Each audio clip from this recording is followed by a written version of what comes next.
The machine is closed. Clerk will tally the roll. Roll call shows 50 ayes, 0 nays. Conference committee report has passed. It's been almost 8 months since Muncie Community Schools was declared fiscally impaired and went under partial state control. Administrator assistance was hired as the district's emergency manager in June. The district then had 6 months to make progress on fixing its financial problems. You know what roof we're going to fix in 2018? The one that leaks. In that time, MCS Chief Financial Officer Bob Coddington worked with the emergency management team to create a line item budget to keep the district spending within its means from here on out. MCS has also committed to a spending by need basis instead of preventive measures. In other words, the district will now spend to fix what is broken as opposed to what might break. More recently, the district made a deal to sell Northside Middle School to Ball State University. The deal gave the district 5 years to find a plan to replace the building, as well as thousands of dollars in financial aid for maintenance fees. The district has also rearranged its bonds to pay what it owes at the end of this year. But that move still leaves an $11 million deficit for the foreseeable future, and no plan has been announced on how to repair the Muncie Central Fieldhouse that was severely damaged by a tornado. State Representative Sue Arrington says there is also one more thing the district could do while it is still out of full state control. Well, definitely the teacher contract. I think that's something that is sort of pending out there. Administrator assistants announced it would recommend cutting some classroom programs, but still has not said what those programs will be. Meanwhile, as the government's decision looms, the community can only wait and see. In Muncie, Tony Sandlaben, NewsLink, Indiana. Thursday's rain did not stop more than 200 motorcyclists from escorting Ryan Lowry home.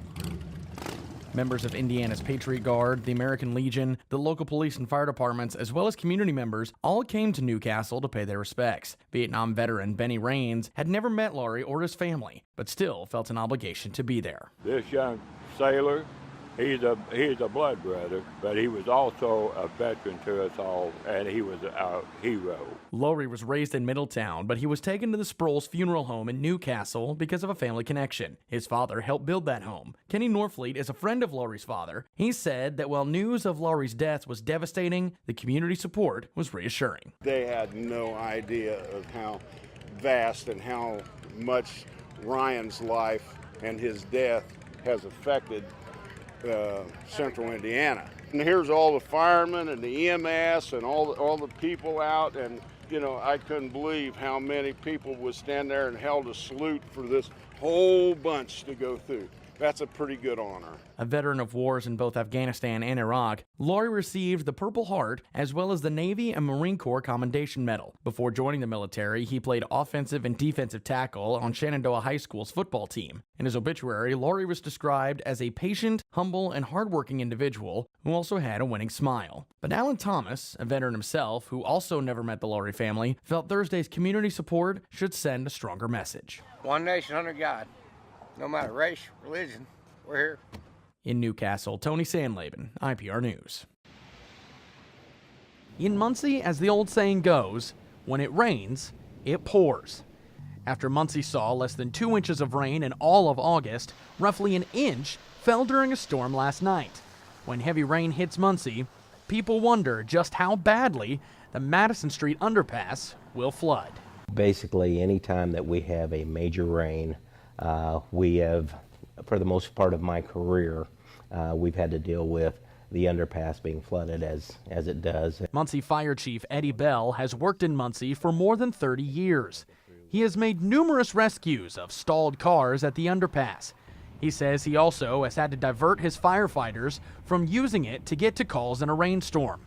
This summer, the Muncie Sanitary District teamed with Bowen Engineering to try to fix the problem that's plagued Madison Street for decades. This has been a very long known issue for the city of Muncie. And through the contract format between Bowen Engineering and the Muncie Sanitary District, we got creative in solutions to solve this long-running problem for the city of Muncie. Bowen Engineering project manager Paul Creasy helped install a pump system designed to prevent floods from blocking traffic during rainstorms. The system has 2 tiers with 2 pumps in each. The second kicks in if the first one gets overwhelmed with too much rainfall. Monday night provided the first true test. After heavy rains, a manhole cover was actually busted open and water began flowing into the road, and it really looked bleak, almost as though the pump system wasn't working. But you can see here, just a couple of minutes after the rain has stopped, the water has cleared. The roads are very passable and movable, and by Muncie Sanitary District and Bowen Engineering standards, that means the system's working. The road never closed and traffic was never rerouted, meaning perhaps the Madison Street underpass's flooding issue may have finally been solved. In Muncie, Tony Sandlaben, NewsLink, Indiana. This is unprecedented. This is the smallest satellite ever made, being launched in the largest constellation ever launched. So it's a lot of firsts. That's Matt Orvis, a project engineer with Upland's Near Space launch. And we just demonstrated it at a seminar with NASA this past week, and they were flipping out. And we're clamoring to get them for themselves and to fly their own research on it and stuff like that. He's talking about the ThinSat, a small satellite that, like most satellites do, will send the data it collects back to Earth. This data, however, will be live streamed directly to students' computers at participating schools. More on that in a minute. What makes this satellite even more unique is where its tiny footprint will let it go. But with CubeSats or with ThinSats, they're actually small enough and dense enough that they can orbit at lower altitudes without burning up. So they can orbit consistently and get weeks and weeks of data, orbital data, that's in a region of atmosphere that no one's ever been able to orbit in. Extreme low Earth orbit is 100 to 350 kilometers above the Earth's atmosphere. It's an area that's never been studied in detail before. Traditional satellites are too big and tend to deorbit and burn up at that level. Rockets and shuttles go through that region so quickly that they only collect a minimal amount of data. Orvis says this is uncharted territory. What's the coupling between outer space and Earth, and the coupling between the sun's energy and Earth, and ions and electrons that are cascading down to Earth? What's going on in this region that's causing the differences that we see? And we don't know. So that's what we're going to be finding out. It's those questions that students will get to help with too. Participating middle schools and high schools will be designing the software that the Near Space launch satellites will use in space to collect the desired data. Orvis says the schools will determine what they hope to find. We would develop kind of the brains of it that make it function. So it's basically a blank satellite that works, but that doesn't do anything. They would then take it and make it actually do something. So they would build some sort of payload or a sensor system or some cool experiment that they want to run. Basically puts their science experiment in space. Another benefit of a mini satellite, says Near Space Launch President and Chief Scientist Hank Voss, is that it miniaturizes the cost of sending it up into space. The ThinSat costs just 1% of a normal-sized satellite launch. Anytime you can miniaturize something and reduce the cost by 2 orders of magnitude, that's a big improvement. So students are excited and science researchers are excited to explore this unknown region of the atmosphere, which is huge, from about 100 kilometers or like 60 miles up to about 200 miles. That's never been really explored, so we're really doing some really neat research in that area as well. Orvis said the software designed by the students will be tested on high-altitude balloons before they get launched into space. The ThinSats are scheduled for launch in the fall of 2018 from Wallops Island, Virginia.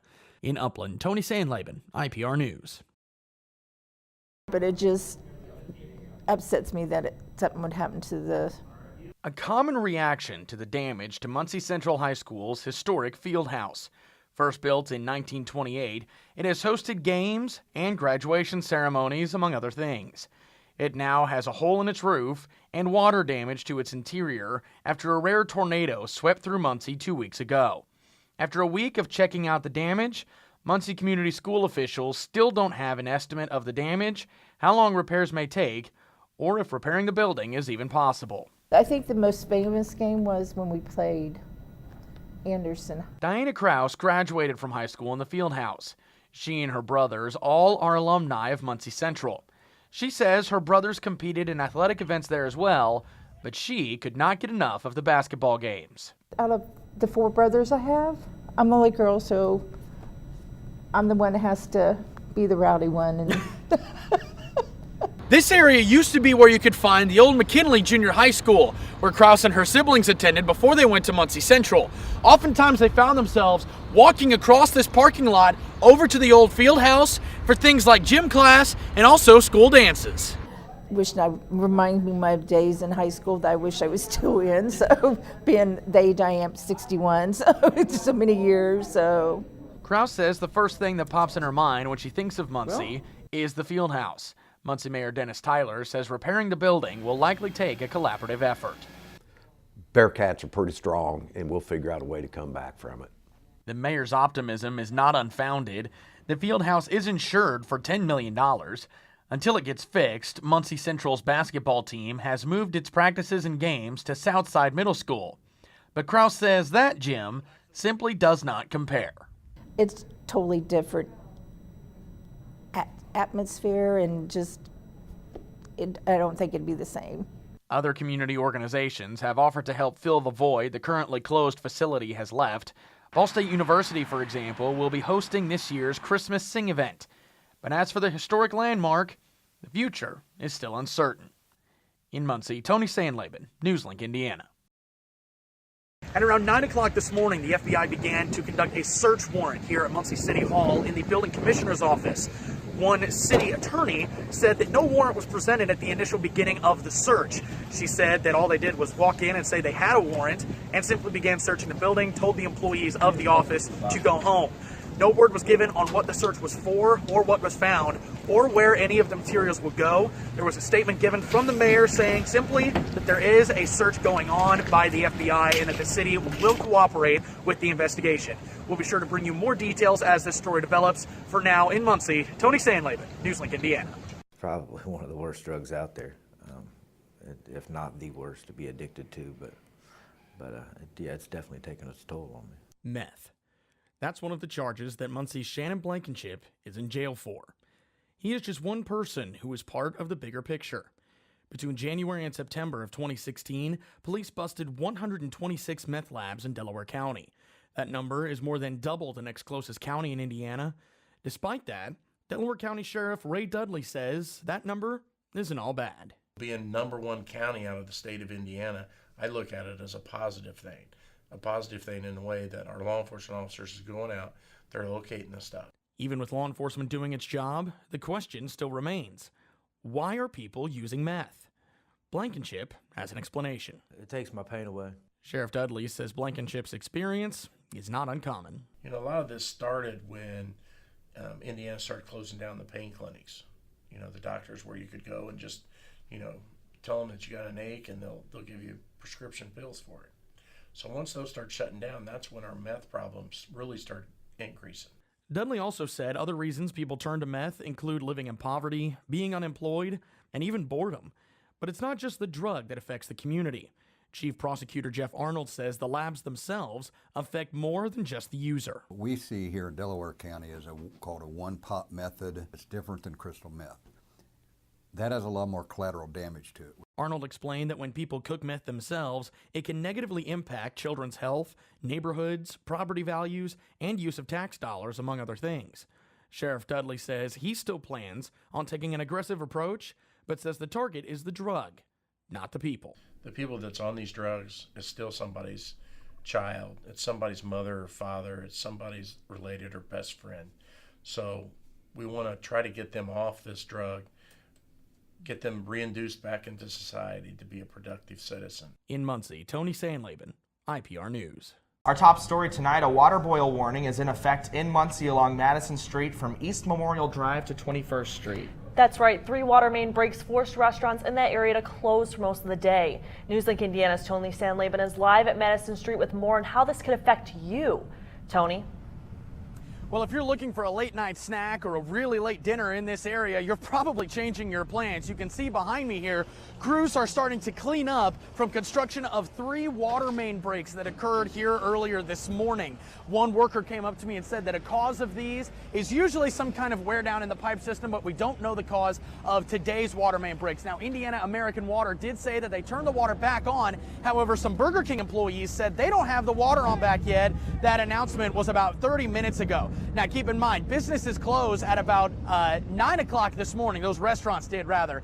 they've been closed. Places like Burger King, Taco Bell, KFC, and Arby's have all been closed since about 9 o'clock this morning due to possible contamination of their water supplies. McDonald's and Rally's on Madison Street, they are still open. They are not in the affected area. But as for those restaurants that did close, here's some things to point out that they have to do in preparation for tomorrow. One employee told me that they went and bought 12 35 packs of bottled water, 20 2-liter bottles of Coca-Cola, 10 2-liter bottles of Diet Coke, and spent about $150 just to prepare for tomorrow's day of business, because all of the liquid they have in the restaurant right now is possibly contaminated because of these water main breaks. Now, all of these businesses are planning to reopen tomorrow night, but they will remain closed so that they can clean up and get prepared for business as normal tomorrow morning. Live in Muncie, Tony Sandlaben, NewsLink, Indiana.